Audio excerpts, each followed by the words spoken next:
Pilih sembuh, kalau pengen dapat perawatan yang enak, cepet-cepet kena corona. Besok-besok tak jamin ICU masih penuh.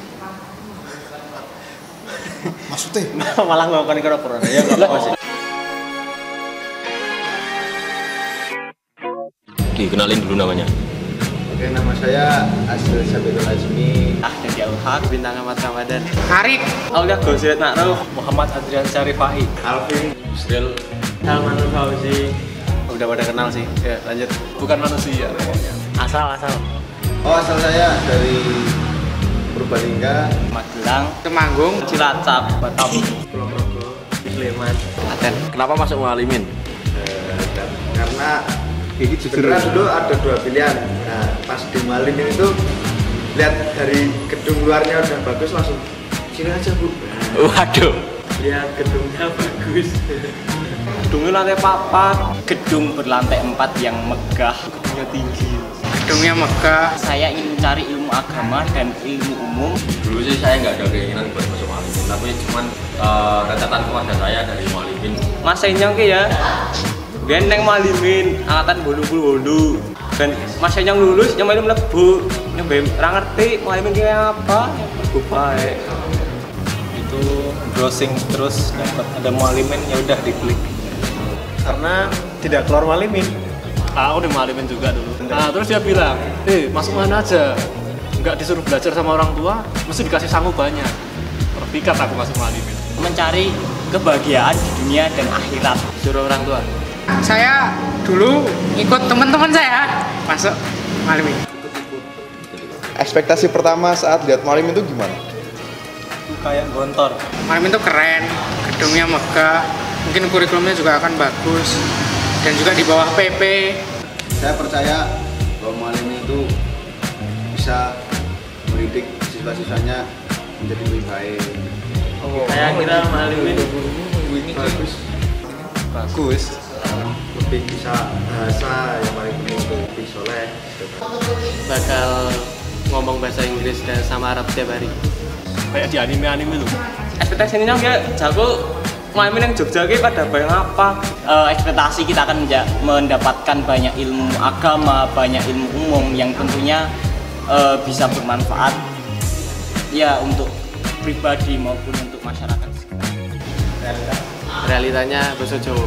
Tapi ternyata memang bagus sekali. Nyatanya benar saya nangis-nangis awal-awal. Ya insya Allah sedikit.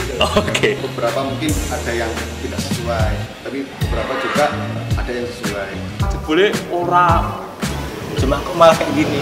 Ya, Apa yang membuat Anda bertahan di Mualimin sampai sekarang? teman-teman Teman-teman yang saya sudah anggap sebagai keluarga, Fatir yang nyong. keluarganya.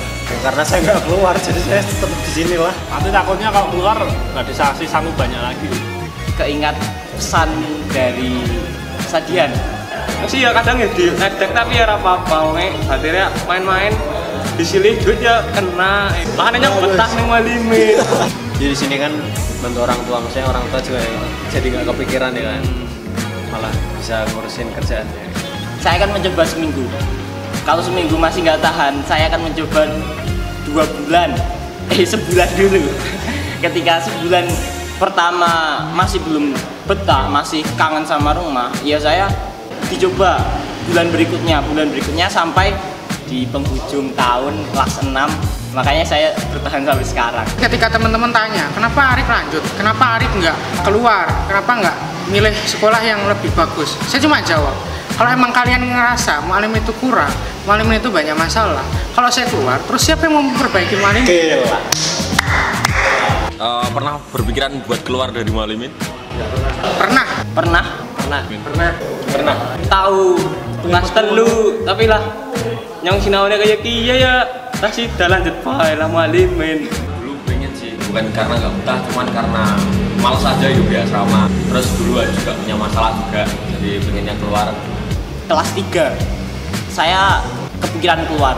Ternyata mencari ilmu agama dan mencari ilmu umum itu tidak segampang yang dibayangkan. Saya ingin mendapatkan ilmu umum yang lebih, makanya saya pengen keluar. Kelas 1 pun saya pernah pengen ngerasa keluar, karena banyak konflik, banyak masalah. Kelas 3 sudah mendaftar di awalnya daerah Depok, Sleman. Udah keterima tapi terus masuk Mualimin lagi. Pas itu pengen fokus tahfidz, cuma saya pikir lagi itu enggak. Sanawiyah itu sudah berpikiran bahwa saya akan keluar ketika lulus kelas 3 Sanawiyah. Udah dapat apa aja di Mualimin? Tentunya pengalaman sama rasa tanggung jawab. Makan, minum, asrama, kamar. Ajar? Hah? Ajar? Mualimin nggak tahu mana kabel. Kalau dari sisi akademis ya kurang lah maksudnya. Tapi kalau dari sisi pengalaman, insya Allah banyak. Selama saya di Mualimin, saya hanya mendapatkan teman. Hanya. Oh iya, tapi ya. Punya luntur semua. Teman, ilmu ya dikit. Kalau pengalaman, Mualimin banyak memberikan pengalaman di saya. Banyak banget, tidak terhitung juga. Akeh pengalaman ya pas siji SMA nya ora ning IPM tapi kan ya ilmune deleng sing kancane milih IPM kan bisa kanggo nggo daerah nyong iki. Daerah. Yang jelas dapat pengalaman, dapat teman, dapat ya walaupun mungkin belum maksimal, tapi banyak pengalaman yang saya dapat dan akhirnya bisa saya terapkan di luar. Dan sebagai saya, Mualimin udah bagian kecil dari masyarakatnya. Nantinya akan kita temui. Ustadz favorit Mualimin? Ustadz Eko. Eko Moy. Kenapa? Ini pelajaran ekonomi. Itu sering jam kos saya suka pergi. Lebih ke Pak Zaini Munir kalau di SMA ini. Wah, enak banget.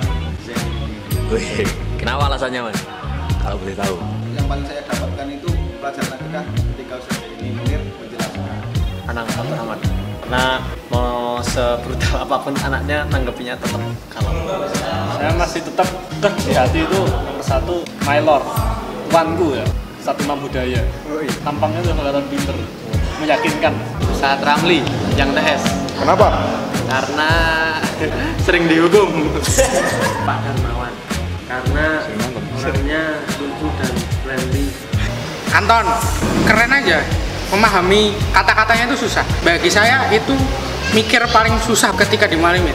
Karena ketika ngerjain ulangan pun ya mikir enggak, ngasal jawab. Tapi ketika mendengarkan kata-kata beliau itu saya benar-benar mikir. Saat ae foto biologi main kene nulis ya tapi Ustadz Ikhwan ada. Karena anaknya atau karena ustadznya? Banyak pelajaran yang bisa saya dapatkan dari Ustadz tersebut. Banyak sekali. Juga cantik. Lanjut. Hukuman paling dikenang Jongkok, Jongkok. sawah-sawah. stadion. Biasanya gara-gara sholat telat, masbuk, adzannya terlambat, bahasa oke lah.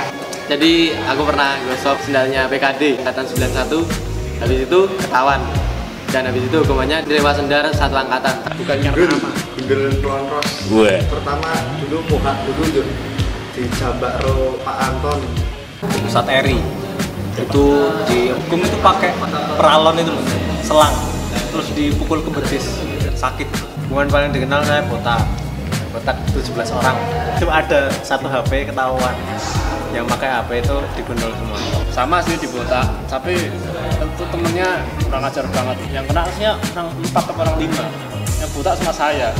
Dipukul di bagian dada sama Kak Nikmal. Cuman sekali, terus akhirnya Kak Nikmal yang minta maaf saja. Hukuman apa? Karo taksul. gen tahu kelas telu gara-gara nggak motor ya motornya sita terus balik anak nyong anak agung anak alum Menu dapur paling favorit. Sumur ayam hari Selasa, ayam kecap, Ayam crispy. Ayam Sabtu siang.